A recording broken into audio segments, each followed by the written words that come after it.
Okay. Let's see how long this lasts. I'm curious now. It basically went from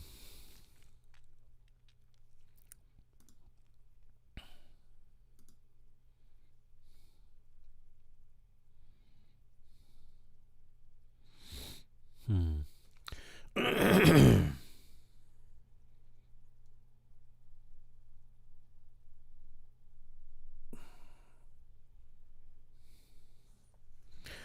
Okay. Here we go. Half hour later, it's 8:01. Okay, am I excellent or what's the problem here? I'm just curious to see.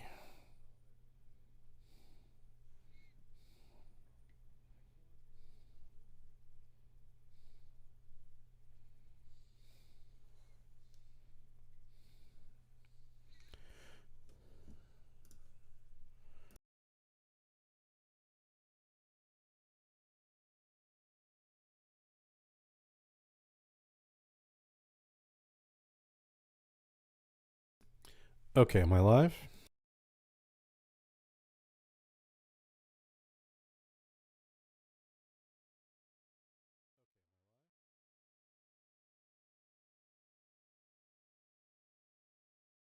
All right, apparently I'm live. And I'm still getting excellent. So, interesting that I had to do a change. I just looked up something about my streaming settings. And I've been doing them with these other older settings forever. See, it's saying no data again, which is weird. I don't get it. Um, though I can. It's saying stream health is excellent, excellent connection. But see, it keeps going back and forth between that and no data. If you believe this is incorrect, sending a stream that is configured with the correct stream key. I am doing that. Sorry, folks. This is the IT portion of the show where it goes back and Jesus Christ. I swear to God, man, if this had been happening last week for commencement, I would have been shitting a brick. But I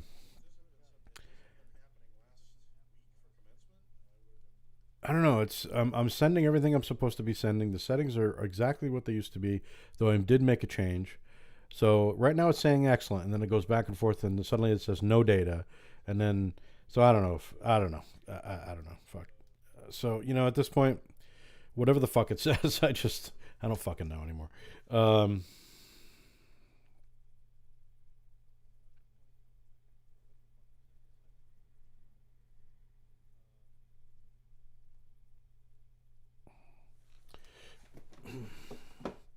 yeah. Okay. Well, I'm gonna try this one last fucking time. So I guess I'm live. I don't know. My YouTube stream is just acting stupid and squirrely tonight. I don't know. I had to go in and retrace steps and do a couple of different things to potentially make things more stable in my OBS to YouTube, even though nothing has ever changed and it's always been fairly smooth. I don't know, dude. It's clearly one of those nights. Ghosts in the machine, whatever. Again, this is all a big fat test because there's nobody fucking here. So, whatever. Anyway, but it's interesting. The minute I wonder if I could trigger it again. The minute I start talking politics, and then something happens. Anyway. I don't know. Didn't do it this time. Anyway, so I don't know. I can't focus my thoughts because I'm trying to focus on the goddamn tech here at this point. So anyway, yeah, like I don't know, this usually works pretty flawlessly. So otherwise, tonight I don't, maybe it's maybe it's due to the nasty weather situations outside where the Wi-Fi just isn't, doing what it's supposed to be doing. Even though I'm on my 5G here, so. I don't know. I don't know. Maybe did I not pay my bill? Maybe they're throttling me. That's very possible because they do that on the sly, of course. All right. I want to get to the shit at hand. So blah, blah, blah. It's been a long month. Lost my cat. Have been kind of, just getting my shit back together, trying to get my mind back in order. And, it's just difficult, and having to do that and struggle, or that and juggle work and trying to get my shit together and juggle, stresses and strains that I can't talk about. And on the other hand, and I don't know if it's just that there's a certain amount of stress that is gone, and the fact that because Lefty passed away, well, I'm not worrying about his health, or that he's in pain, and that that was adding to my stressors, I think, for sure. But I think that I think I'm just I haven't really been feeling much, truthfully, the past couple of weeks at all about anything. I kind of hit a wall with grief somewhat. I mean, I think we probably all do. With the crying and the thing and the whole, and I have to move on, clearly. And I am trying to do that. But I think this whole year of COVID and bring, this kind of bookending of tragedies since the past 2 years have just been, like to the month, it's just been a fucking horror show of chaos, it seems, at least in my mind and in my experience and in my life on a lot of levels, mentally, physically, everything else. So I think that there's a certain amount of bookending happening on a number of levels that I'm kind of sanguine about and kind of finding myself kind of okay with. And whatever that means, I really don't know what it means. Other than maybe there are some chapters closing that I hadn't expected to close. Or they're starting to wrap up, or things are changing, is all I'm going to say, because I'm not getting any younger, and there comes a point where I'm really finding myself tiring of my current status quo in my life. And I don't just mean work, and I don't just mean my mental health, and I don't just mean my projects and things like, but just the way that I'm handling myself on a day-to-day basis with myself, not even factoring in other people, really, other than the fact that I think I'm finally maybe done with sort of allowing other humans to affect my mental health and my psyche, and because I just don't have the energy to try and fight it anymore. So, people can, I don't know. I just don't have the ambition to fight it anymore, really. But, it's a lot of things. I mean, I feel like I just want to do some different things in my life right now. I've had a long go of it on a number of levels, and I need some change. And again, I don't know what that means from top to bottom. I really fucking don't. But I need change. I need to change some things. Not just about me, but about my surroundings, and about, listen, I'm very serious at this point. I mean, I no longer have anything holding me here other than a mortgage, and I can get rid of that anytime. I no longer have, when my mother was alive, I mean, I had that responsibility of taking care of her until she passed away, and that was 2017, just before I got the house, and I still had the cats, and 2 years later, they started dying off. 2 to 4 years later, they're both gone. So I'm on my own, literally on my own. I have no spouse. I have no children. I have a car payment and a mortgage, in essence, and I feel like my status quo can't exist because I have a mortgage and a fucking car payment. If that makes sense. Yeah, I got other bills, no kidding. Um I just I'm finding myself in a very deep state of ennui about my existence right now. And I don't mean that in a depressive way at all. I don't mean it in a negative way at all. I don't mean it in a I'm going to kill myself way at all. It's just a sort of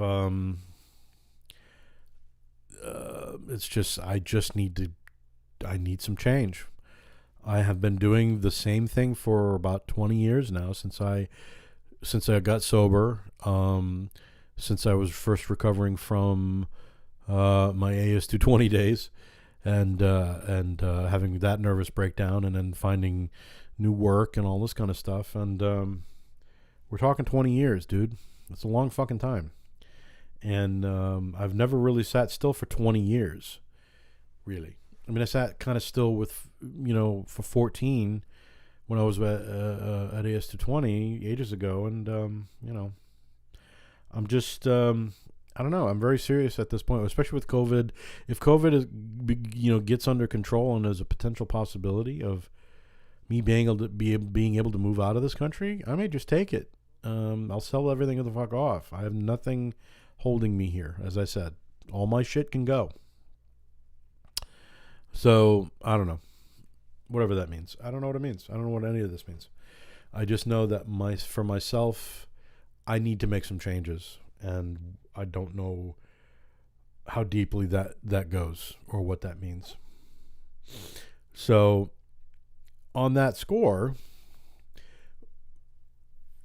in coming to grips with my current reality, I'm finding myself much more sort of like nothing really matters, in the end. It's a very kind of oddly Zen thing that's kind of come over me about everything, and maybe it was just a matter of it was time. I don't know. When Lefty passed away and I got through the grief suddenly, and again, this could just be the point after grief where you're just bereft of any kind of feeling at all, sadness, anger, happiness, whatever, where just nothing really matters. Now I had a really successful weekend last weekend as far as I'm concerned. At work with my car, with everything that happened, everything went well. Everybody was happy. So I'm happy about that because I had a lot to do with that. So that's as far as I can go. But, I need to be able to take that with a grain of salt, I guess, and I think that I'm just kind of hitting a wall. I feel like I'm hitting a wall, a different wall. But there's a door in that wall, and I haven't really tried opening the door yet. You know what I mean? I think I haven't even tried the doorknob to see if it's even open. And it's open. It's there. It's there whenever I want it, And I think that's what it comes down to is like, do I get the balls to change my status quo? That's what it's going to come down to. And the thing of it is, I think at this point I've gotten again to the point where I think I just need to do something for myself. Otherwise, it's just not going to be good for me or anybody else. I'm just going to kind of wither on the vine, and I've oddly enough, considering my situation and the way that I think of reality and or existence and all that happy horse shit, that I'd like to kind of continue to see at least some of that reality and existence continue to see what happens. I just don't think I can do that really successfully and fully. I just don't feel like I'm really fulfilling life right now. Um, and that's all on me. I mean, shit, man. That's my fucking doing. I'm the person that painted myself into the corner, and I'm the person that built this house that I'm currently living in, so to speak. So it's all me for sure. I don't blame anybody for my current state of being. It's all on me. I'm the only person that can change my life. I am the only person that can affect it. Anybody else is periphery. It's all in how I handle shit. And, it's taken me a long time to figure that shit out. 56 fucking years or whatever. Or maybe call it like 40 years because, it really wasn't until I was 14 or 15 that I started understanding the idea that like, oh fuck, I'm in charge of my own fucking life. All right, aren't I? Or I better be in charge of my fucking life. Otherwise, I'm just going to be sort of, hooked to someone else's bumper, so to speak, going down that road. And there are times where I felt like I've been hooked onto other people's bumpers for a long time. And the few times that I maybe perhaps was not necessarily hooked onto other people's bumpers, but I didn't really know how to drive. I'm getting into metaphorical territory here, folks. And I listen. I've always been sort of late to the party on a number of levels, and I'm well aware of that. So it's one of those things where I just need a change. I need to change it up. So this was leading somewhere. I'm not just ranting, but going forward, one of the things of the past, through, a couple of weeks, whatever, not long after Lefty died, I kind of just needed to comfort myself. And that didn't necessarily mean like, binging or food especially, things like that.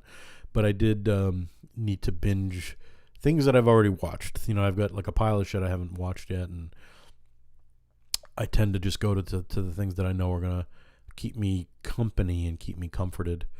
So I went on a Rumpole of the Bailey binge with Leo McKern, the great, Thames show. And, and I have, of course, the complete box sets of all of the series, 7 series. And I just needed that sort of dose of English wit and whimsy, and especially with Leo McKern's personification of Rumpole, I find very comforting because, that characterization and that character, as played by McKern, is very, it's very, I mean, God knows, I wish I could quote poetry the way that Rumpole does, but Rumpole doesn't suffer fools, and he doesn't really give a flying what's it about how people think about him, and the fact that he dresses kind of rumply, and he's got an old kind of ratty hat, and he doesn't really take authority very seriously for the most part. He kind of snickers at it and makes fun of it because that's what you should do. And the thing of it is, that's always kind of been me, and I that being said, he's not a misanthrope, whereas I have been, and I don't want to be, because not everybody deserves my misanthropic attitude. Some do. But I would rather go through life where, in lieu of smoking cigars and getting slightly soused on shitty wine, that I, whatever the equivalent is.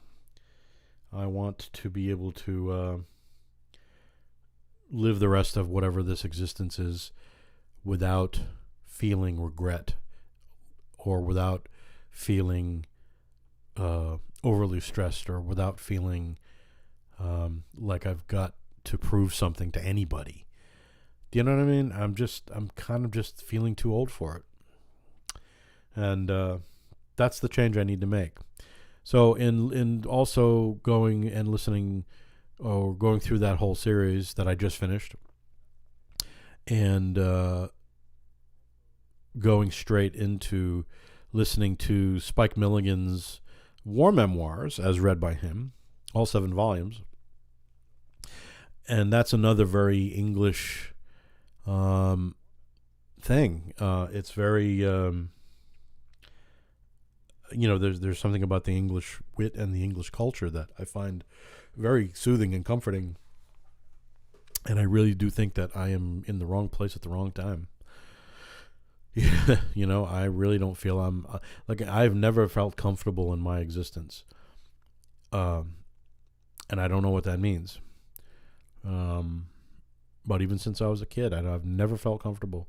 I've always felt like I just didn't belong, or I felt like I'm supposed to be somewhere else at a different time, And I guess the question is potentially, all right, did I already live that life? And this is just sort of extra somehow. Is this a punishment? God knows. I've thought of that my current existence is a karmic punishment of some sort of heinous life before. At times I still believe that, for sure. God knows. But I think what it comes down to is that, so in listening to Spike Milligan's war memoirs, again, it's another thing that I've listened to a number of times. And as much as it's about World War II, it's about a lot of horrible shit. But Milligan is able to write about it in a photographic way that it's the most realistic depiction of those times.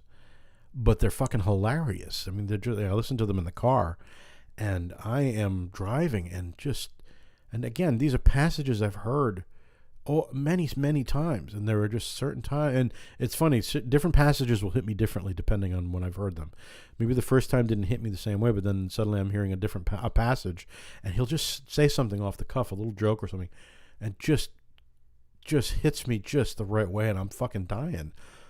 And I'm just driving down the road, and I'm laughing hysterically and crying with laughter instead of crying in pain and unhappiness.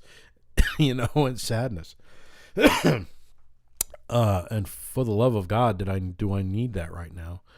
And but it goes along with the current state of mind right now, where just nothing really matters to me at this point. And I don't want to make that sound like I just don't give a fuck anymore, because that's not it. Anybody potentially hearing this and thinking that, oh, I'm just being a flippin' asshole. It's like, no, dude, it's like it goes deeper than that. It's just that in the long run, anything I do on any given day, whether that's for myself,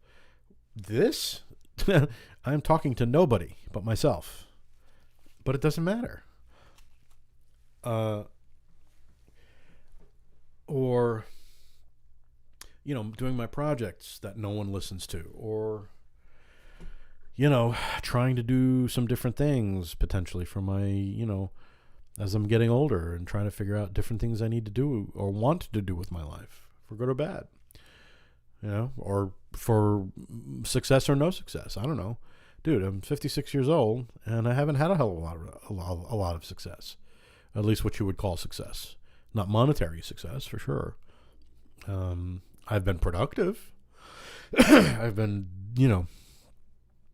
if I do look back at the amount of work that I've done, and I was able to do that this past year, it was kind of a bit of a reckoning of like, okay, what have I done with my life? And this past year, sitting at home afforded me a little bit of that luxury to be able to kind of look through and look at all my work, both my own work and my produced work and my collaborative work and all that kind of stuff. And kind of look and go, oh, okay, well, I've got a body of work.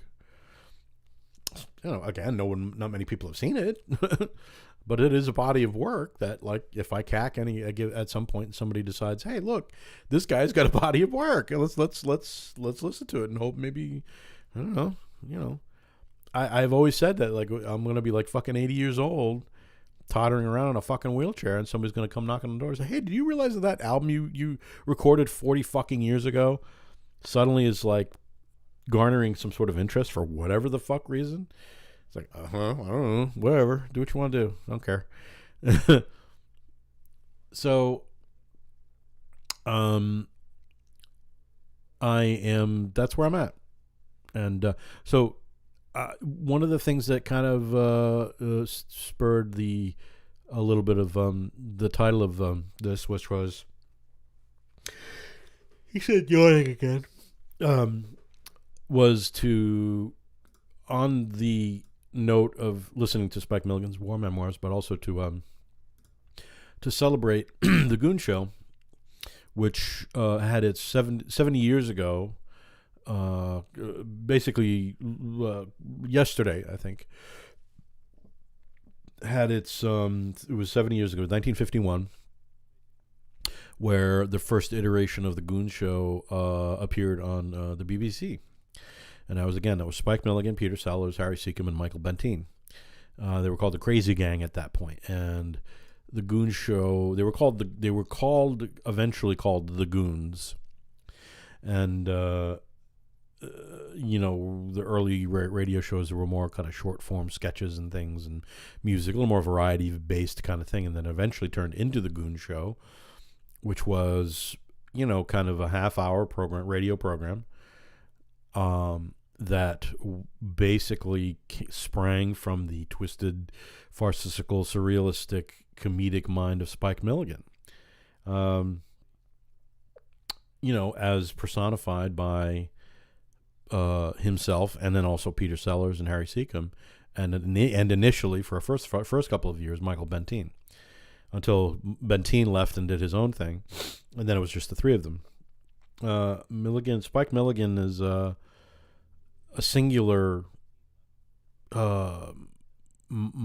comedic genius, erratic for sure. I mean, the up through into his time in World War II, was clearly a very talented person. The war took its toll on him and many others, but he made a lot of friends during that time that all kind of eventually distilled back into London, England after the war, and they got together at this place called the Strutton Arms in London, and they hung out there and they created this thing, and it became what we call the Goon Show. And the Goon Show was then listened to people during the 50s in England, with a little bit of it didn't really get over to the U.S. until much later, around into the 60s.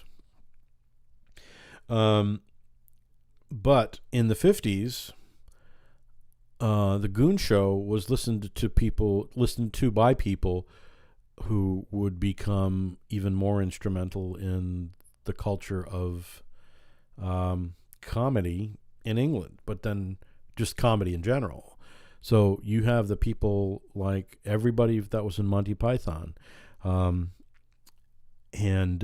Peter Cook and Dudley Moore, everybody that was in The Fringe, the Beatles. Richard Lester was involved with doing some things with Milligan and Sellers and Leo McKern.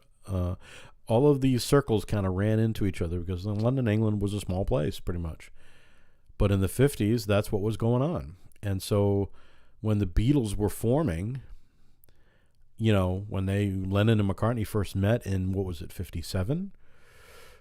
I think it was.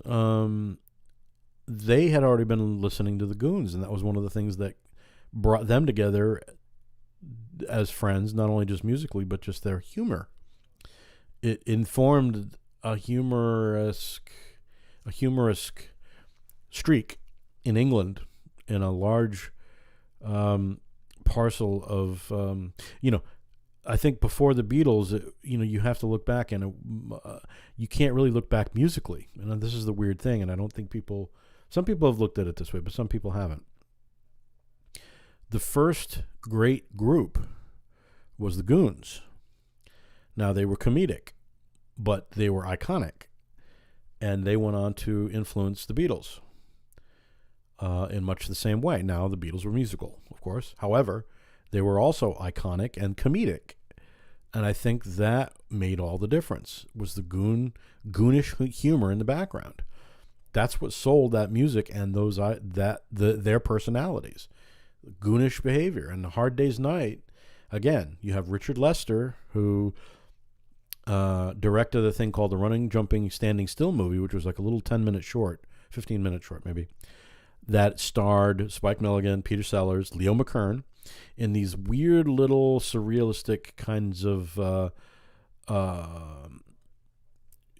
just experimental film in essence. But very, very much you can see the seeds of what Lester did for the Beatles in A Hard Day's Night and Help, and subsequently into his own films, of course, How I Won the War and so on. And so then through there, you have people like Peter Cook and Dudley Moore and the people that eventually would make up Monty Python in the early 60s when they were still in college, creating comedy that was a complete outbranch from what the Goons were doing. And they changed things, and they had their own, they created their own roads and things like that, and for sure. And then come like the mid to late 60s, and then suddenly you're seeing, the David Frost Show, and you're seeing the folks from Monty Python writing on that show and writing English films like The Magic Christian and a few other things, and which starred Ringo Starr and Peter Sellers. And suddenly you're getting all of these things wrapped up into one thing, and all of these folks are hanging out together and feeding off of each other. And Monty Python happens in 69. Then Python was a direct outgrowth of the Goon Show. Now, at that point, mid-60s, the Goons had started to come overseas via transcription records. And you have people in America, the Firesign Theater specifically, listening to and devouring and personifying that stuff in their own work, especially their early work. They did sort of a Goon Show parody called By the Light of the Silvery, and it's about as close to a Goon Show as you can get without it being the actual Goons. And one of the Firesign Theater members, Peter Bergerman, actually worked with Spike Milligan briefly in England. So, these tendrils just, they do their thing. And, so the Firesign Theater were doing their thing, and then into the early 70s, and Monty Python was there. And, from there, it became a lot of stand-up comedy. The sketch comedy thing started, kind of on the wane a little bit. But you did have Laugh-In, and Laugh-In were doing a lot of farcical kinds of surreal kinds of things as well in the early 70s. And then that kind of morphed into Saturday Night Live. And a lot of English folks, from Peter Cook to Eric Idle, made their way over and hosted, and it became that's toward the top of the tree. And then from there, you're talking in the 80s, you're looking at the Kids in the Hall, which were probably the last great kind of comedic troupe ever. Since then, the comedy troupe thing hasn't really been as prevalent. It's either just singles, and maybe every once in a while there's a duo doing things, but you're not really seeing comedy troupes anymore, the way you did. And basically the comedy troupe has become more sitcom. I think of an ensemble like the show Friends, which a lot of people these days find it, think it, because it is, it's very dated, and of course it is. All of this is dated because it's like, you're talking 1994 to 2004. They did 10 years. But as an ensemble, yeah, okay, we can do a lot of revisionist history about how potentially racist it was. It wasn't racist. It just was. It was a product of its time. And the but that ensemble of those six people, they inhabited those characters so deeply that they are a part of that tree, in my estimation. And a lot of other sitcoms that have a very similar kind of ensemble character like that, like Scrubs, potentially. And I'm talking comedy now. I'm not talking drama stuff, because there are plenty of dramatic shows that have ensemble, casts that are stellar. But we're talking straight comedy. We're talking about a throughput from the Goons in the 50s through up to now. And again, you're not seeing a lot of real comedy troops doing sketch comedy. Kids in the Hall were, in my estimation, really the last ones that were making any headway and doing anything really different. And then so here we are in 2021. Kids in the Hall are actually in the process of filming another show for Netflix, I think, or for Amazon or something like that. Friends just had a reunion show last night or 2 nights ago, which, was, I thought, handled as well as you're going to handle something like that. It's not anything they're going to do is going to be judged horribly unfairly. It's going to be judged in the light of something that happened, ended 17 years ago, let alone started 25 to 27 years ago. And they've even said it very directly on that thing. It's like, we're never doing this again. We're certainly not doing a movie, and we're certainly not doing a reboot like some other folks have done. And it's just like, and that makes sense because as the biggest sitcom since whenever, those 6 people, they not only can call the shots, but it's sort of like need to call the shots and basically say, yeah, we're not going to fuck around with how that show was ended because that wasn't our ending. That's how that's someone else's story. We just played the part. So we're not going to come in and kind of start unraveling that because that would be kind of fucked up. And they're right. However, those 6 people still are those characters, and they know it, and I think they have to carry that burden, and some of them maybe carry it a little heavier than others from what that special kind of said to me. And, they went so far as to recreate the sets on the same stage and with the same props and the whole thing, but it was meant to be nostalgic. It was meant to be a look back. It wasn't meant to be a new show or a new episode or anything like that. And anybody thinking that was fucking stupid. So it was fully nostalgic. It was just them, the 6 of them being filmed, being as spontaneous as they could to a degree, just hanging with each other and talking and shooting the shit. And then they did the set pieces, as you do. So it's the closest you're going to get to any kind of, reboot, if you will. They played some games and it was fun, and then they did the interview part and blah, blah, blah. And, it was all fun. It was meant to just be a visit back. It was more documentarian than anything. And, of course, again, everybody's judging it like in some sort of I don't know what the hell they were thinking it was going to be or not be. I think it just becomes more of a bitter thing. It was like, well, we're just going to judge it harshly because we can. Or we're going to judge it harshly because, yeah, it's a product of its time, and does it reflect, certain racial equalities? It does not. Does that mean it's racially unequal? Again, yes, on some levels, yes, but on other levels, was it, were they cognizantly doing that? I don't know. Maybe they were. I really don't know. Again, the culture is such where it's, listen, we're going to talk race at that point. You got to look back. I'm going to look back at what the Goons and the Spike Milligan and things, how they were doing those things in the background or in those days. Think about it. In the 50s, in the 60s, the things that people choke on these days or was like, it was just the nature of the business and how people talked. And listen, I'm not saying it was right or wrong. It just was what it was. Now, yeah, are there things about the Goons and Spike Milligan that right now probably would never pass muster in any way, shape, or form? Yep. But you can say that about any comedy of the last 70 years. And the problem now is that everybody's walking on eggshells. I get the reasons why. And, maybe that has to happen for things to become more equal. You know, these are discussions and things we need to have. However, I'm not one to be revisionist when it comes to things like old TV shows or old comedy that is clearly a time of its time.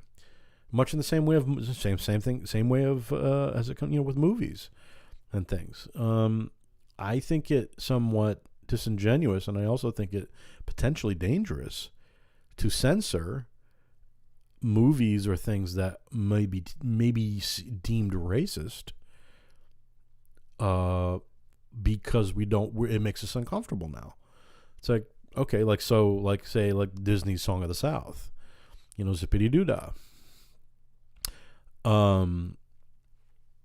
Yeah, that's a rough one, obviously, because it's depicting a time when slavery was still a thing, and kind of giving it a shiny coat of Hollywood paint to make it look like it was all zippity doo dah. It's like, you're not really, so yeah, okay, I get that one. And man, there's certain Warner Brothers cartoons, it's like the same thing.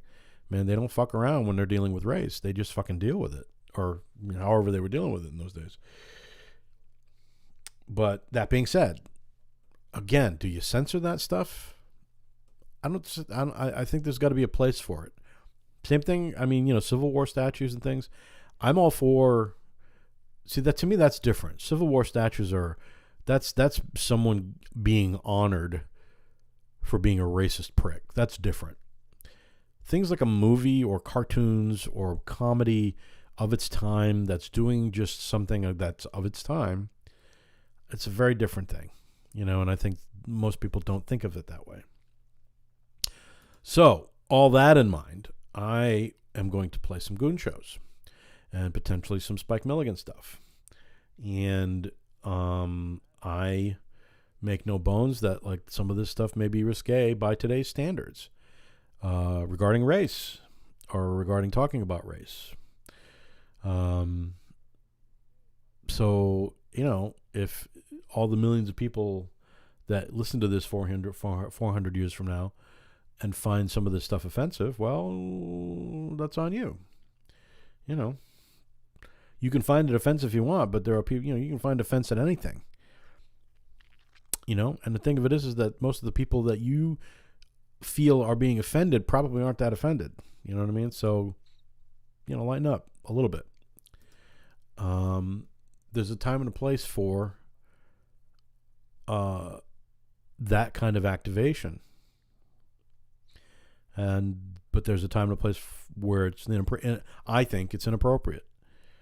I'm not saying that someone should put on a variety show that all of a sudden is working in comedic tropes that were popular 70 years ago. I'm not saying that. However, I am saying this is stuff that was happening. This is part of the culture. Let's look at it for what it is. And I don't see that there's a reason why we still can't laugh at it without feeling like you're laughing at a specific, racial trope. Because here's the thing. They were making fun of everybody, So I think that that's something to be aware of. Or at least a good comedy made fun of everybody. And I think especially people like Python or Laugh-In or most of what they took the Mickey out of was authority figures. That's who they punched up. They didn't punch down. And I think that's the difference, where I think a lot of comedy these days is mean-spirited and it punches down. That's the difference. You get people like George Carlin or Richard Pryor or, any of the other great stand-ups, George Carlin. I think I said George Carlin. Their comedy didn't punch down. It punched up. And any good comedy worth its salt did that. So I think that's where you have to look at it through a certain scope. So anyway, what I want to do is I'm going to play a Goon show.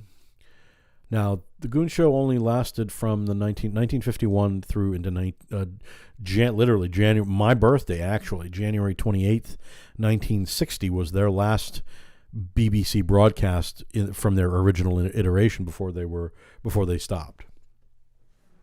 But throughout all that time, through the 60s, they were basically still doing all kinds of Goon stuff. One-offs. They did. There was an not an animated thing, but like a puppet-based Goon Show thing in England. I guess is kind of a bizarre. I've seen a few clips of it, and it's a little weird. But Sellers, Milligan, and Seacombe did all the voices as they normally would have, like with the Goon Show.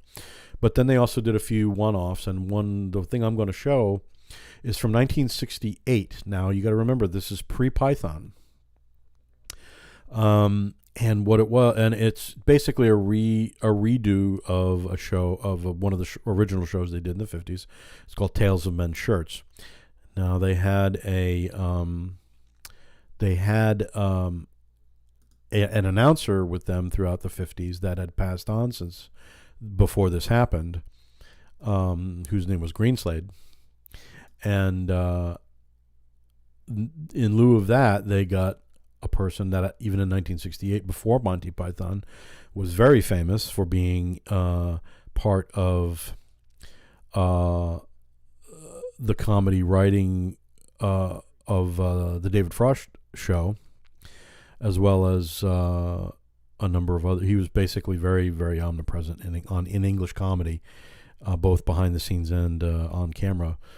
But this is a very, very young John Cleese in the role of the announcer for this, to basically what would have been his comedy heroes, and he's on record as saying as such.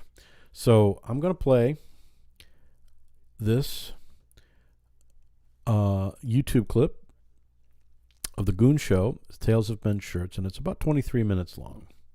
I think it's complete. We'll find out. So anyway, let's hear. In all its porcelain glory, and I'm here to tell you this, is the first British radio show to be transmitted on television.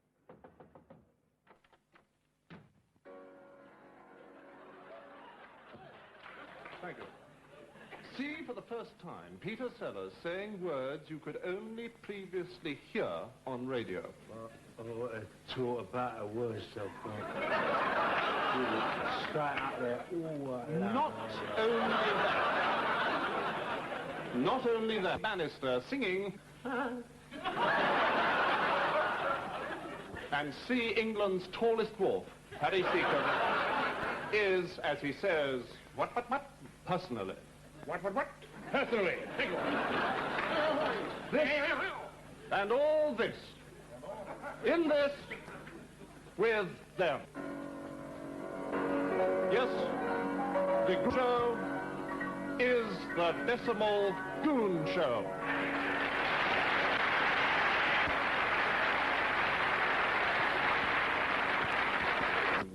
In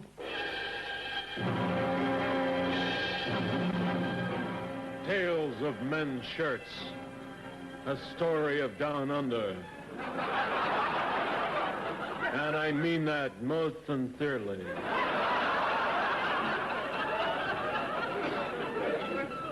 (1938), but from the continent came ominous rumblings. Oh, this Spanish food. Oh. Waiter. One brandy and pronto. One brandy and pronto coming up. How did you know my brandy and pronto were coming up? Those were the last words said at peace. At that very moment, Germany declared war in all directions. Bang! Wasn't worth the journey. Bang, not worth the journey. War! I must write my memoirs. The day war broke out, Winston said to me, "Got to stop, bloody. We can't go on meeting like this, you know." England is being mobilized. Recruits were rushing to the recruiting depots at the rate of 1 a year. We join the story in 1942, a critical year for Britain, with British generals slaving away at their autobiography. Across the channel, the German High Command were welding a master plan. Oh. Achtung, gentlemen! Be seated! Our scientists have just invented liquid that will win the war to London. This chemical, when applied to the tail of a military shirt, is tasteless, colorless, and odorless. The moment the wearer sits down, the heat from his body causes the chemical to explode. This way, the soldier will be neutralized. In more ways than one. It might be worse than that. It's ein wunderschön Geschrimm. Speak English, you swine. We can't afford subtitles. I'm a Yankee Doodle Dad. Now then, Jägerdoodle. How do you get round this thing? I'm standing sideways. Where are you, buck? Oh, there he is. Now then, this is my plan of attack. It looks like a nail. No, it's attack.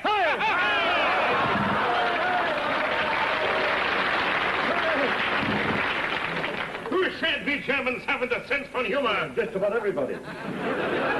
Oberleutnant Schatz? Be careful how you say that.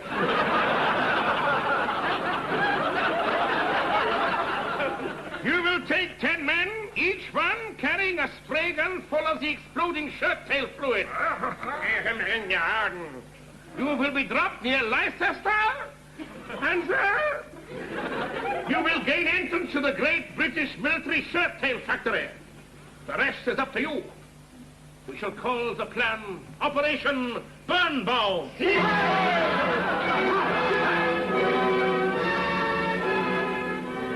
The effect of this deadly plan was soon felt. The first discovery was made at Whitehall, where the British generals were working at their memoirs.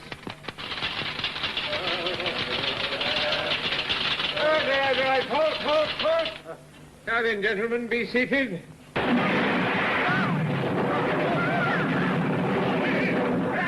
Quick, nurse, the screens. Quick. Portions of the charred shirt tails were soon at a military forensic laboratory, where they were heavily forensicked. Yes, there's been severe combustion, all right. Traces of sulfur and nicotine stains.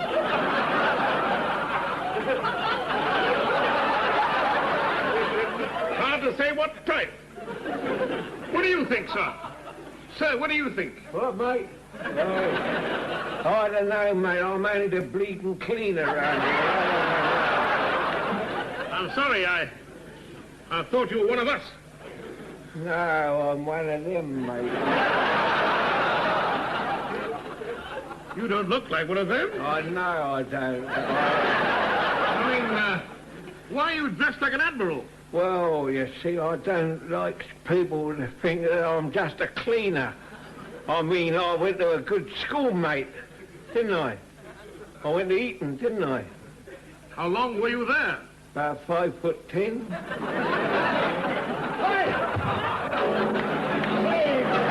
Anyway, as I was saying, mate, I was delivering the groceries. You were a greengrocer? No, not green. I was more of a dirty yellow colour. Oh, I'm on my way to the Quartermaster General. Ah, this must be the place. Nick, knock, knockety knock. Come in, Nick, knock, and knock it in half.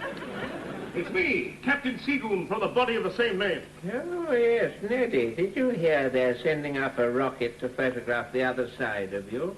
Somebody said. Lies, all lies. I'm losing weight. I've dropped 3 stones. There goes one now.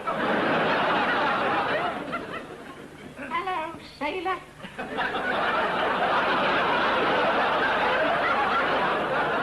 What's this, then? My name is Bannister. I've seen you on the stairs. But seriously, though, Fox. Now, Quartermaster Crumb. He doesn't wish to know. Obviously, no. Now, Quartermaster Crumb. I'm going to say this strongly. It's the payoff. Yes. I want to borrow a stock military shirt tail for an experiment. Now, Whitehall, a crowd of high-ranking officers and Neddy, all wearing demonstration army shirts. I have here an ordinary military shirt and go round. You will notice that the tail is marked with a cross. That is the danger area. Yes, I know, it always is. Now, gentlemen, this is a matter of life and death. I want a volunteer to wear this shirt and make notes on the way it behaves under stress. In fact, try everything to make that shirt tail explode. Now this is for England. Who will volunteer?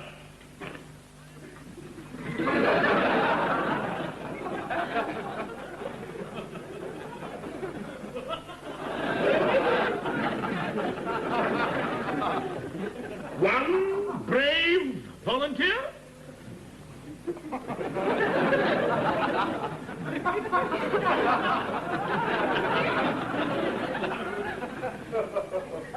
One brave coward, then.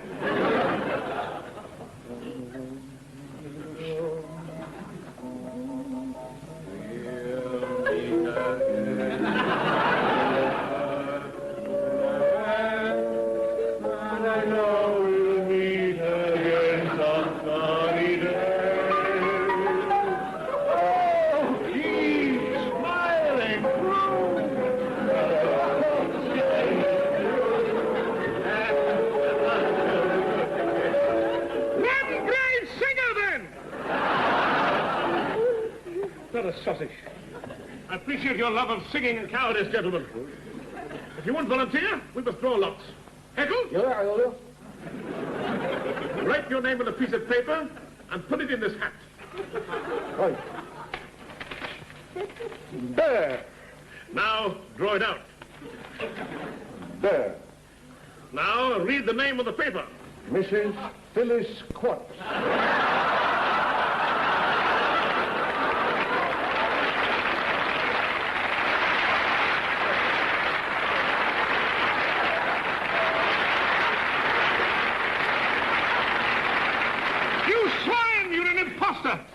You're not Mrs. Phyllis Quartz. I am. Darling! Wait. I know the ideal volunteer for you. He's had more experience with shirt tails than anybody. His name is... Oh, it's happened again now. That don't quicken you, shirt tail. I'm here to offer you money. Oh, Ned, come in and warm yourself by this woman. She's just coming to the boil. Ah, there she goes now. Oh, Major. Oh, what? I want you to undertake a dangerous mission. Danger? Why me, sir? Why you pick on me? There's 50 other majors on the establishment. Are there? Yes, they've been on it all day. Oh, it was hell in there, I tell you. All this curry, you know, I tell you. I've been told that you have more experience with exploding shirt tails than any man alive. Well, I feel no pain, you know. But tell me, what are the rewards? The rewards are numerous. Good. I'll have a half a dozen in the plain wrapper, please. On with this tail of this military test shirt. Come on. Now, struggle. Oh, struggle. Iron bugle. Struggle, you twit. I'm struggling in television. Wait a minute. While I'm down here, why don't we take this opportunity to drink to the success of the venture? Here's military mud in your eye. So saying, he threw a plate of mud at me.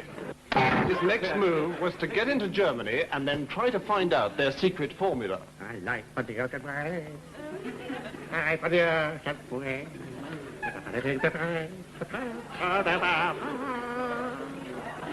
Are you happy, Moriarty? I, Captain Lee. Ahoy there, Nidam. Come aboard.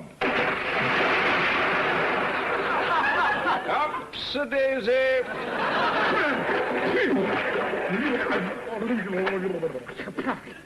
That water was taller than me.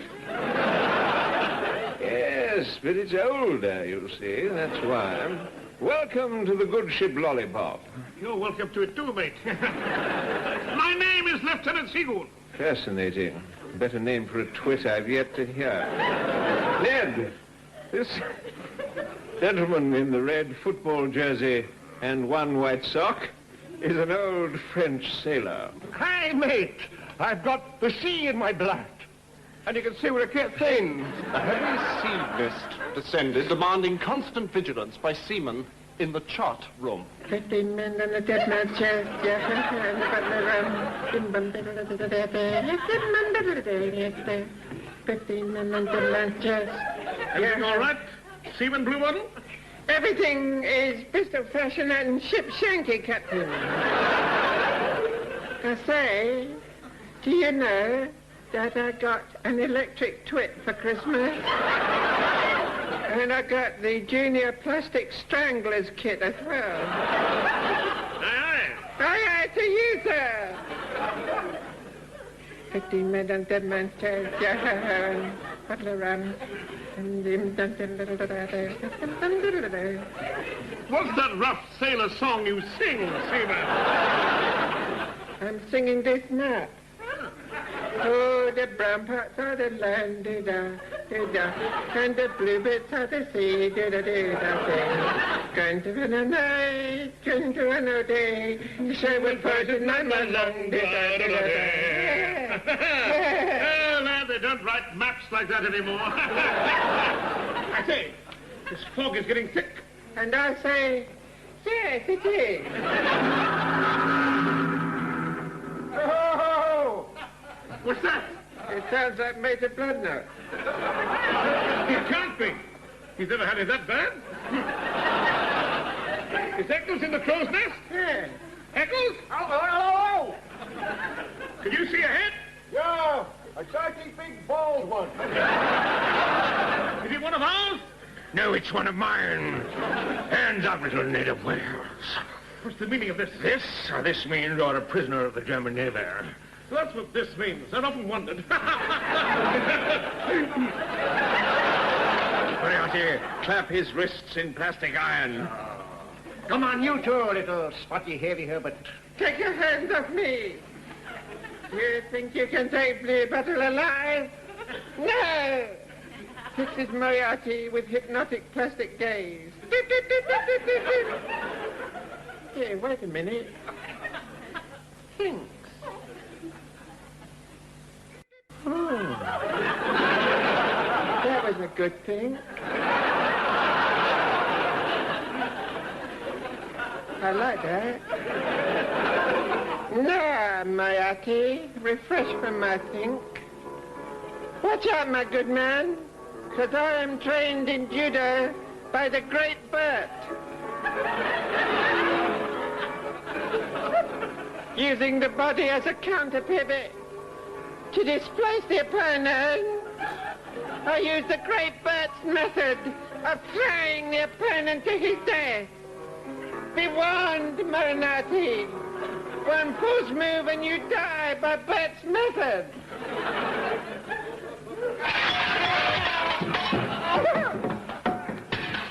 Transferred them to a U-boat that took them to the POW camp at Schloss Eidelberger and Company Limited. The prison was full of British officers who had sworn to die rather than be captured.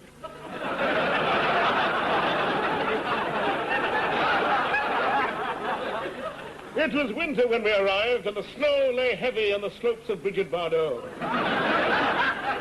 Northern Englanders, my name is Von Orlon. Von Orlon? Yeah? Von Orlon. Oh, you'll pay for that? How much? Half a crown. Want another slow go? Shut up, Eccles. Shut up, Eccles. Take it right. What about time? Now then, Von Orlon.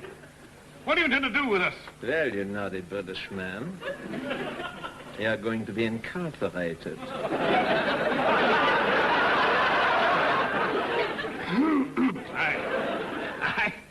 I hope I heard right. You know what happens to British spies? No. So you won't even tell us that. Throw them in, Stalag 10, 11, and 12 immediately. Gesprungen, Heinen, Ausgang, gesprungen, Herz, Nichten, Sputzen, gespritzt. You do and you'll wipe it up.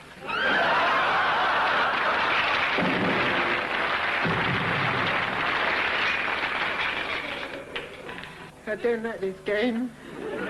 I don't like these rotten Germans hitting me. Hitty, they went. All over my little body. Don't worry, men. I have a plentiful plot of a plan. When the German guard comes in with our dinner, let him have it. Let him have our din-din. I'm starving. I mean, hit him with this iron bar. Deutschland, Deutschland, über Allies, mate. A German singing fluent Cockney. Here's your breakfast, mates. It's underdone. Given love and care that egg could recover. Get out of here, rotten, smelly old git. Ned and his party made their way to the great German chemical works at Chartres. Oh, God. By using the shortwave cardboard secret horsehair and mattress telephone, they were able to contact London by speech. Hello. Hello, Roger. Over, Roger. Over you, Roger. Under and over and up and over and up. I'm receiving your strength for... I've escaped from the German Nick. German Nick, he's worse than that other poo, Belgian Tom. What happened to Roger? Over, Roger, it's your turn. Now, wait a minute. We've discovered... I don't care. We discovered the formula of the chemical that explodes the shirt tails. Gentlemen, it's called Geschatze. Splendid. Listen, we've got to escape to England. We can't stand the food here. Well, listen, I remember in the First World War, I hid in a military cupboard from the Germans. They never found me. We'll flout an army cupboard at once. Yes. There you are. You see, no sooner said than done. Now, men, the moment you see any Germans approaching, take off your uniforms, swallow them, and get inside the cupboard with me. Just pausing to give me your wallet, small change, checkbooks, and rings for safekeeping, nothing more than... Thank you. Halt! Who goes there? Ring! Oh, oh! Wounded foes! Listen, Englanders, we know you are there. Yes, and we know you know we are in here, there. I can Auger there. Listen, we make the bargain. I'm... We let you all go free if you hand over the swinehund, Major Gobladno. Never, never, never, do you hear? We'd rather die than hand him over. You speak for yourself. I am, and I'll make a bargain with you. Now then, Major Bloodnock, you let him go free, and you can have all these lovely nude ladies in here with me. We're not ladies. Yes, but by the time they find that out, it'll be a long way away. There'll be a whole new life ahead of you, my dear. It's wonderful. But we got to do something before I got an idea. Wow! Here, that's a good one. I got an idea. Follow me.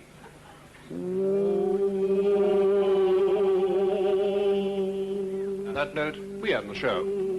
However, here is an alternative ending.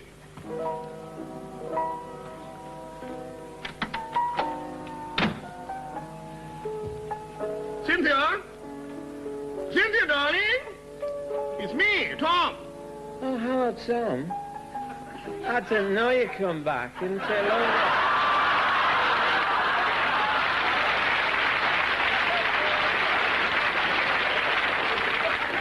I've missed you a lot, Tom. You know, it's been so lonely without you here. Yes, I've been a fool about you. Oh, it's all right. We all get like that, you know. This parcel, it's for you. Oh, isn't it lovely? I love to get a parcel, you know. Because I don't often get them, you know, and I like to... Ooh. Darling, this thing is bigger than both of us. Oh, God. It's an elephant. I can't go any longer. We're getting married tonight. So that night, Tom married an elephant.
Okay. So that was The Goon Show, Tales of Men's Shirts.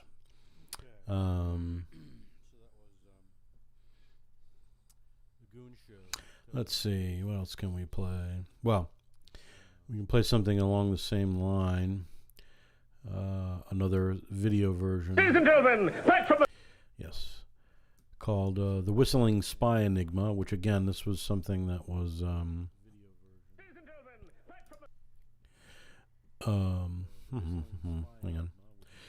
on. Yeah, so once again, they were in the 60s. They did a few of these one-offs. And I'm going to just play one more of these and call it a night. Because then I want to go get some pizza or something. You know, and again, because there's so many people online here that, you know, hey. So I'm going to play one more of these and call it a night. So hang tight. This is The Goon Show and The Whistling Spy Enigma.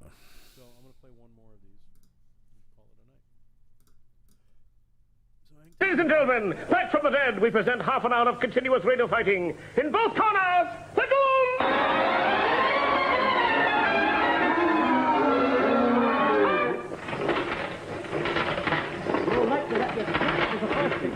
Yes, yes, master. Tell the masses what we have in store, Ellington. Yes, master. Ladies and gentlemen, the Goons and myself, after a successful season of unemployment in Ghana, returning to the air for a long series of one. They commence with a mystery play packed from end to end with mediocrity under the title of Mary Poppins is a junkie.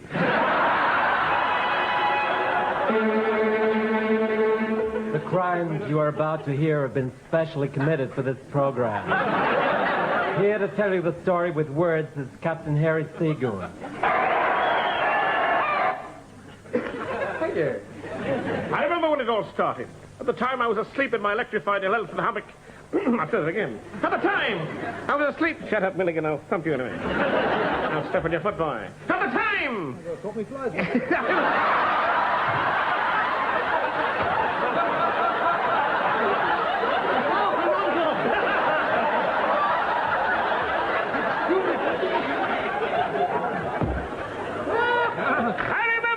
Started. At the time, I was asleep in my electrified elephant hammock when through the pigeonhole flew a carrier pigeon. There was something strapped to his leg. It was a postman. Letter for you, sir. Thank you. Hurriedly, I tore open the letter. Inside was an envelope. With a message that said... Report at once to MI5. The letter was written... The letter was written in a disguised voice. Hurriedly stepping on a fresh pigeon, I flew out the window.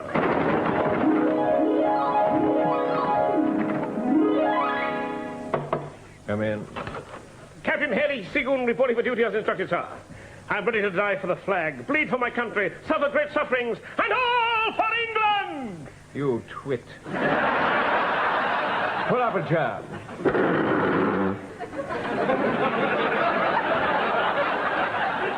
There you go. Somebody open a window.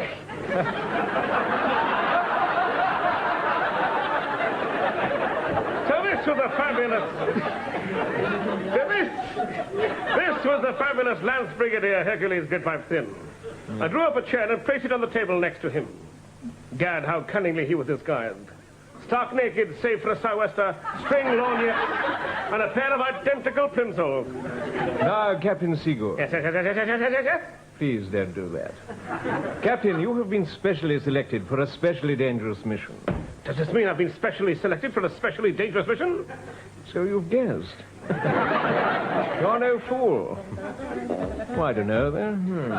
Seagoon, you're to make your way to Budapest via Hungary, or Hungary via Budapest, whichever you prefer. Will I have to go abroad? If all else fails, yes.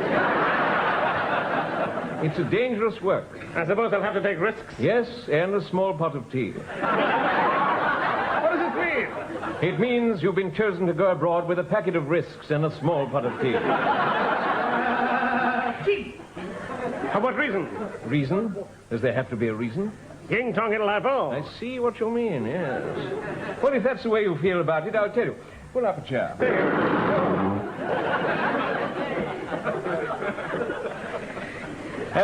Any questions? Yes. I'm sorry, I had a yes there, yes. I had a yes, it said. Yes, I said. One thing killed the Briton. Oh, yes? That was our defeat by the Hungarian football team. I fear those Magyars did for us, lad. I have a woman who does for me. Hello, sailor.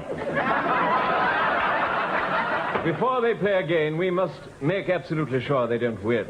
Does this mean sabotage? You may well ask that. I did ask it rather well. Yes, you did. Thank you. Pull up a chair.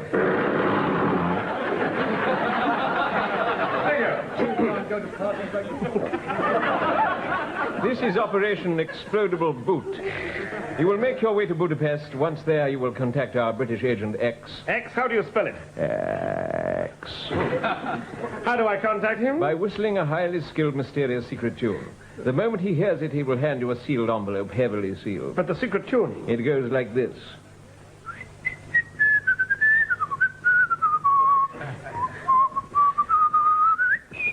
Wait!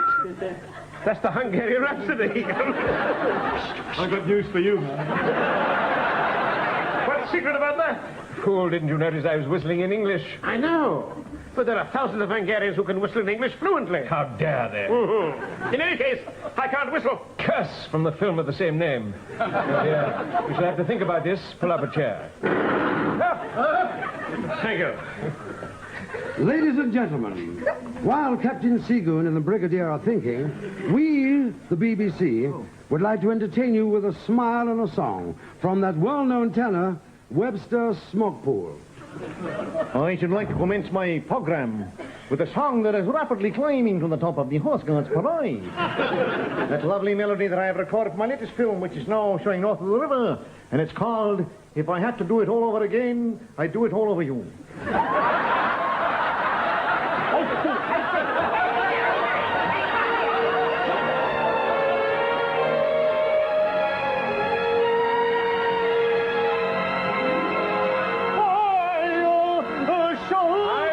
Seagoon.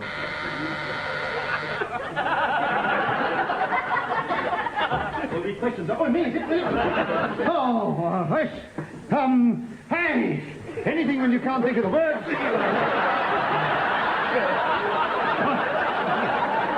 Start again, do it again. This is all extra stuff. I've got it, Seagoon. See a doctor. It's the old one that are going down tonight. I see. Yes, yes. I've got it, Doctor. Yes. Short and throat? Yes, sir. Send in our highly skilled, mysterious, whistling espionage agent. Right. You mean you'll send a man with me who'll do all my highly skilled secret whistling? Exactly, and in that order. Seagoon, this is the man who can remember a tune no matter how difficult or complicated. How do you do? Fine. No, I'm fine. How are you doing? Very well, thank you. Good. Yeah. How's your old dad? And his lunch? How's your old dad and his lunch, eh? My old dad? It's known as an angel. Yes, it's an out joke. Not going very deep. Yes. How's your old dad? My old dad's very well, to be sure. Good. My old dad's good, too. Yeah, I think. He's fine. They're both okay? Yep. Yes. Both our old dads are okay? Good. Brigadier, this man doesn't look very intelligent. I heard that. And let me tell you, it ain't looks that count. It's what you got up here that matters. What have you got up there? Nothing. Hey, look here. How is your old dad getting on then? I don't see what my old dad's health has got to do with it. I mean, gentlemen, arguing. Next arguments, please. Gentlemen, I've just been on the pornograph to HQ. You are to collect a new highly skilled whistling tune direct from our own highly skilled, mysterious pianist composer. Eccles knows the address. He also needs a secret knock, which will gain you admission. How far is it? Miles. Oh. Let's go. This is the house, and I shall now give the secret knock that only he and I know.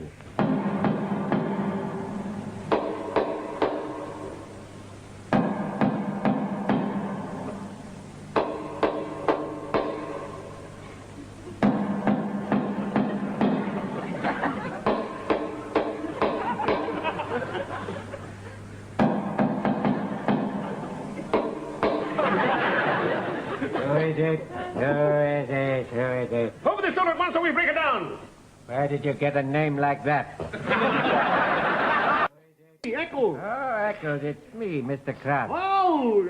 It's me. You idiot. Idiot! Idiot. Mr. Krantz, sir, open this door at once. I can't. It's locked and the key's gone. Curse, the door's locked. Yes. Try the window. That's open. Here. Johnson, Johnson.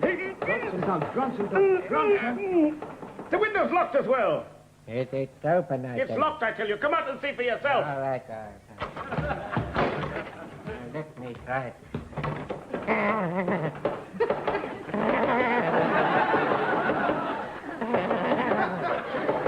Yes, the window is locked, yes. What a state of affairs. And what with the door and the window... Look, I'll go inside and open it. Bravo. That was a good idea, Echo. It's no good. Mr. Man, the window's locked from the inside as well.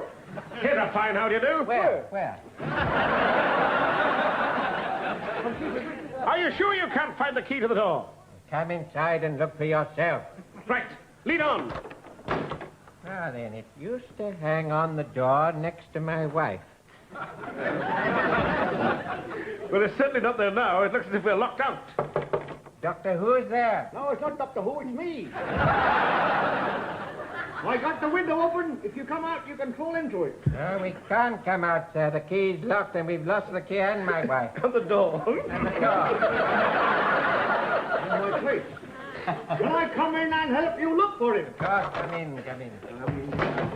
Let's see, Good Lord, look, I found it. Eureka! It was in my pocket all the time. Good, sir.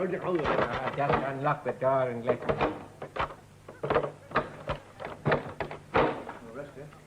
Good Lord, all that trouble for nothing. Why? There's nobody out here. The fools must have got impatient and run away. Yes, never mind about them. What about you, darling?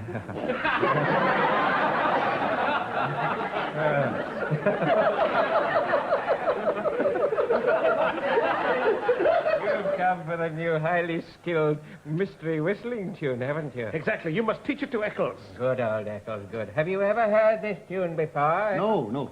What do you mean, no? I haven't sung it yet. That's why I haven't heard it then. Well, listen now. Go.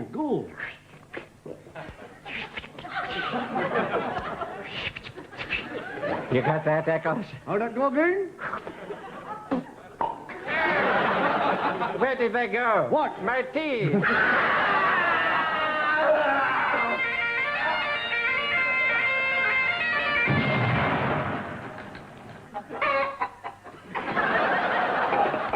Somebody answer that phone. Hello, yes, right. Crown, we've got to fight a Hungary at once. But I haven't taught Eccles the tune yet. Well, you'll have to come with us. Right, men? What is it, Henry? Going to Hungary, men. I'll leave your dinner in the oven. Oh. Can I get off this nail now? Yes, get off now. Get your oven. Well, I gotta have a nail. I gotta have a fix. Get nailed. Come on, man, to horse. Get up! Captain Seagoon. Yes. Is this the right road to Hungary? Yes. Then why do we keep galloping round and round this room? I'm waiting for somebody to open the door. Then 1, 2, 007.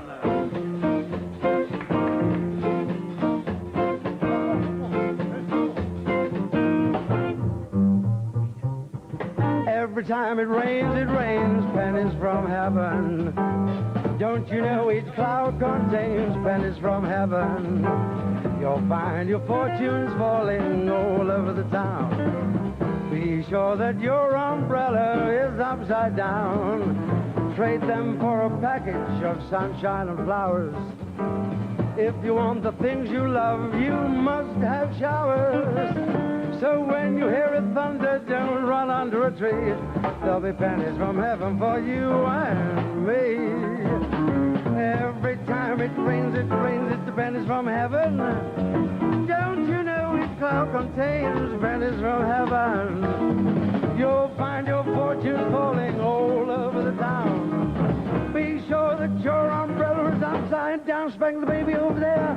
If you want the things you love, you must have showers. If you want to grow up in a big, strong girl, drink more milk. So when you hear it thunder, don't run under a tree. There'll be pennies from heaven for you and me. Oh, yes.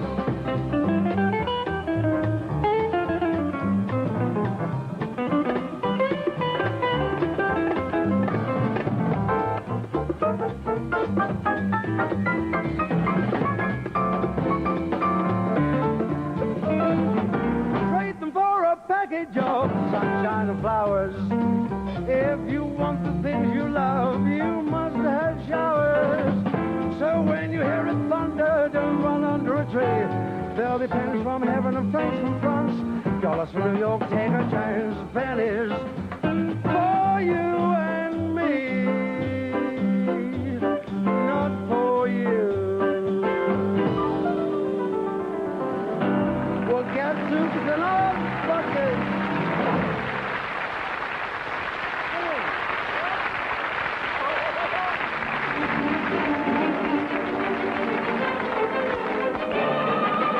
The Whistling Spy Enigma Part 2. Segan and party are on their way to Hungary to contact the secret British agent by whistling the mysterious tune.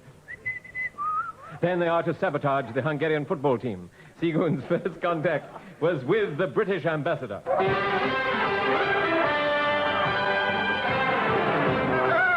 Oh, pardon me phonetics and fetch me thumbs and other time-filling phrases.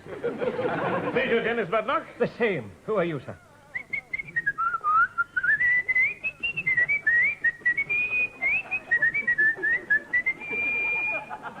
Very interesting. But who the blazes are you, sir? My card. It's a blank. I know, I'm keeping my identity a secret. Oh. But I will tell you my name. I'm glad to hear it, Captain Segun.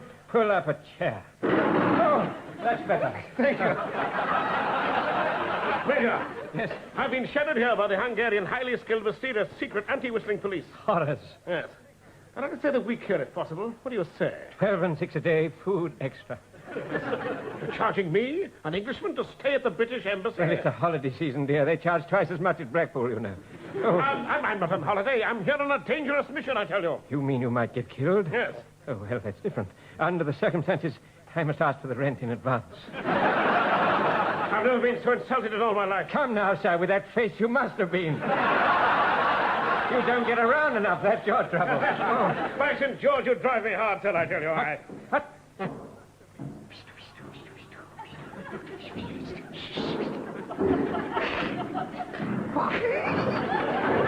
Can you hear those highly skilled, mysterious footsteps coming up the highly skilled, mysterious, creaking stairs? No? Neither can I. Well, we'd better start hearing them soon or it'll be too late. You're absolutely right. It must be a mysterious enemy. Of course. The moment he enters the room, strike him down with something. Right. Hand me the piano. That's no good. It's out of tune. Yes. Hand me that 600-foot factory chimney in the corner. No, it's my last one. You're not... No. You must force yourself. No, I won't. I won't, I tell you. I heard mysterious whistling. I'm sure I heard mysterious whistling. I did. Come on, come in. Will you?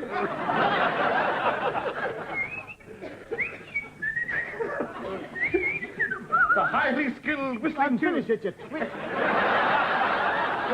Fire a gun or something. Finish, thank you. The highly skilled whistling tune. It must be the Noble Echo. Huzzah. Oh. Ah! Captain Seagoon, hands up! Oh. Who are you? Mother Brown. Knees up. Knees up, Mother Brown. Hey, Crush with crundles its villain de paprika, Moriarty, knee trembler, head of the dreaded, highly secret, mysterious whistling Hungarian counter-espionage agent. They've also played the lead in several French postcards. Now! I recognize those long socks. They were flushed by the Pope, I tell you. Oh. Now, what is this highly skilled, mysterious, whistling tune? I must know! I will tell. I warn you, I will count up to 40,000 and then I'll shoot. 40,000? Yes, I've got to go home for the gun. And for the lot, supposedly. Meantime, back of the run. Shut up. When I saw that he was a dwarf, I was all for attacking him right away. But Budlock stopped me. Oh, wait until he turns into Elizabeth Taylor. Finally! Finally, on his 93rd birthday, we sprang. Happy birthday to you. Oh,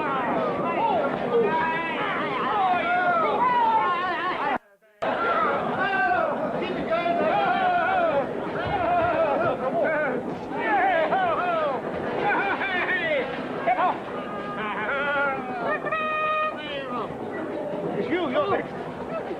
Oh, I've got the message. Ladies and gentlemen, while I'd forgotten where I... While... I'm not going to do first, no good. While Major Bloodnock and Captain Goon are so valiantly fighting for their country, I should like to sing that beautiful song, I Shine for You Alone.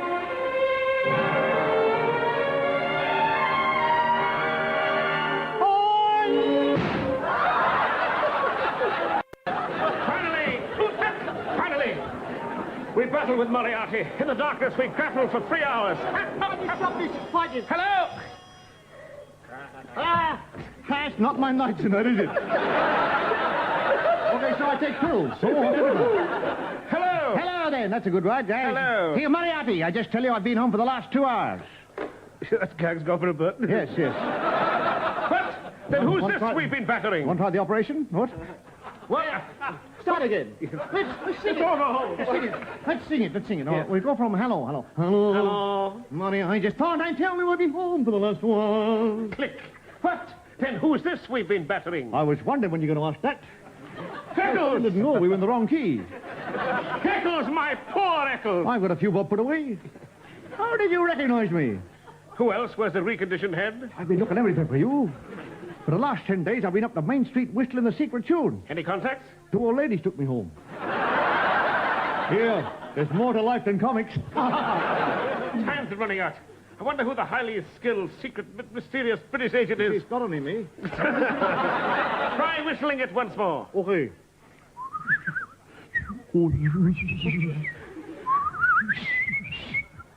What luck? Here's someone answering the call. Here. Right here. Are you the one what's been doing the whistling?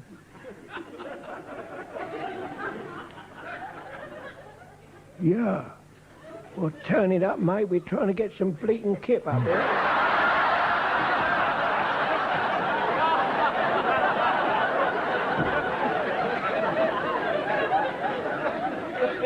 You're a good-looking woman. Yeah, get him off. I got a few bob put away. Yes. What's that got? Cut! Where the devil can the highly skilled, mysterious British agent be? Where can the mysterious British agent... Where can the mysterious, deaf British agent be? I had you call my highly deaf agent. Puts on James Bond, go up in air kit. Presses wrong button, goes into ground.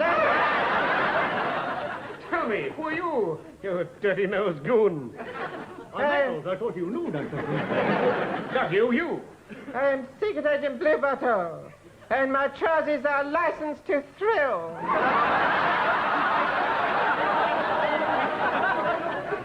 Strikes mystery pose in army surplus nightshirt covered in egg stains. Look, I will show my Nordic features. Whips off 4-year-olds and knees. But you look exactly the same without them. Oh, no, I'm disguised as myself. Waits for applause, not a sausage. Tell me, little stringy, chinless agent, what are the secret orders? You are to follow me to the football stadium. There we are to insert dynamite in the football boots of every Hungarian player. Then when they kick the ball... So that's the plan, eh? Right. Follow me to page 23. The jokes are funnier there. In here, lads. We rehearsed that this afternoon. Yes. More time! Right. We can do it again, are you? Oh, my... That's all here. In here, lads. This is their changing room. Those must be their boots. Now insert the dynamite in the toe caps. Right. Here, Eccles. Hold these 3 red sticks of dynamite. Oh, wait. One of these isn't a stick of dynamite. You sure about that, Eccles? One of them was a stick of Blackpool rock. Of course I'm sure. Just a minute.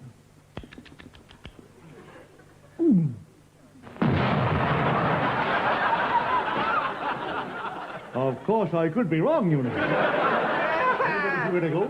Look at old Eccles. He's blown all his teeth out of his old cake. What a funny looking old... You rather swag, you. While I was laughing, you dropped the sticker down my trousers and exposed my secret part. Move left, put scout hat over shuttered area so Ralph Reader cannot see.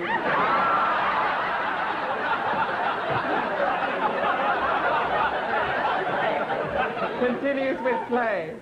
Are you both all right? I am both all right. I'm both all right.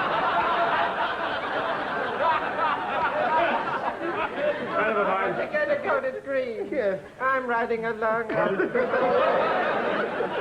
Yes, that'll come, boy.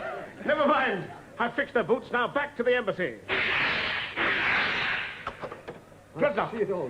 Switch on the radio, quick. Right, the match is just starting. And the teams are just coming onto the field now. Hungary versus England. This is the end of the Hungarians, lads. The match was nearly off because the British team forgot to bring their football boots, but the Hungarians sportingly gave them theirs. Oh, no! Oh, no!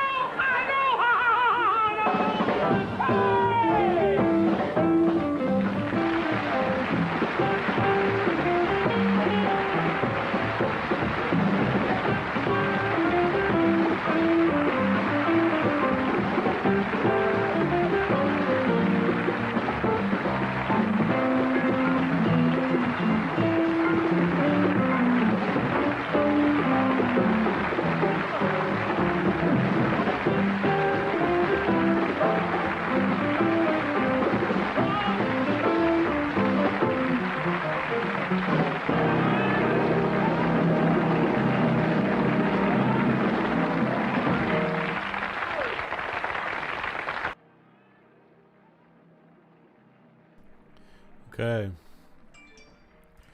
I think that, yeah, that speaks volumes of the Goon Show and what, you know, again, sometimes some people have said, oh, it's hard to follow because of the English accents and the fact that it's, you know, about as surreal and farcical as you can get. But I think that you have to, well, if you're not versed in English humor, then yeah, you might not get it all.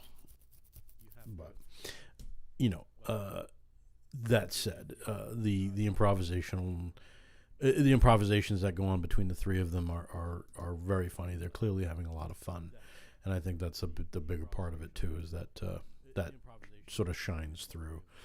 So anyway, on that score, it's about 9:40. I'm going to call it a night because, you know, I've literally had nobody tonight, which is a new low, shall we say.